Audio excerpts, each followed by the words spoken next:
আসসালামু আলাইকুম সুপ্রিয় শিক্ষার্থীবৃন্দরা, দিনাজপুর সরকারি কলেজের অফিসিয়াল ফেসবুক পেজ হতে আপনাদের স্বাগতম। সো আজকে আমি আপনাদের একটি বিষয় নিয়ে আলোচনা করব। সেটি হচ্ছে, অনেকে জিজ্ঞাসা করতেছেন যে আমি দিনাজপুর সরকারি কলেজে আবেদন করেছি, কিন্তু আমার আবেদনটি কনফার্ম হয়েছে কিনা, বা কলেজ কর্তৃপক্ষ আমার আবেদনটি নিশ্চয়ন করেছে কিনা। তো এই বিষয় নিয়ে আমি আপনাদের আজকে বিস্তারিত আলোচনা করব।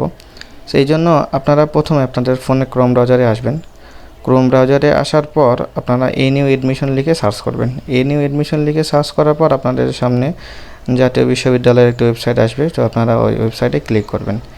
ওয়েবসাইটে ক্লিক করার পরে আপনাদের সামনে নতুন একটি ইন্টারফেস শো হবে। এখান থেকে আসার পর শেষে আপনারা দেখতে পাচ্ছেন অনার্স অ্যাপ্লিক্যান্ট লগ ইন, এটাতে আপনারা ক্লিক করবেন। এটাতে ক্লিক করার পরে আপনারা অ্যাপ্লিক্যান্ট আইডি এবং পিন নাম্বার দিবেন, যেটা আপনাদের ভর্তির সময় দেওয়া ছিল।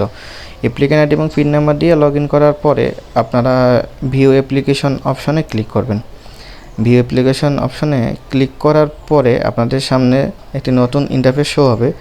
সেখানে আপনারা খুব সহজে দেখতে পাবেন যে আপনার অ্যাপ্লিকেশনটি কনফার্ম হয়েছে কিনা। তো এখান থেকে আসে দেখতে পাবেন যে রিসিভ স্ট্যাটাস। তো আপনার এখানে যদি রিসিভ লেখা থাকে তাহলে বুঝবেন যে আপনার আবেদনটি কনফার্ম হয়েছে, আর যদি রিসিভ না থাকে তাহলে বুঝবেন যে কনফার্ম হয়নি।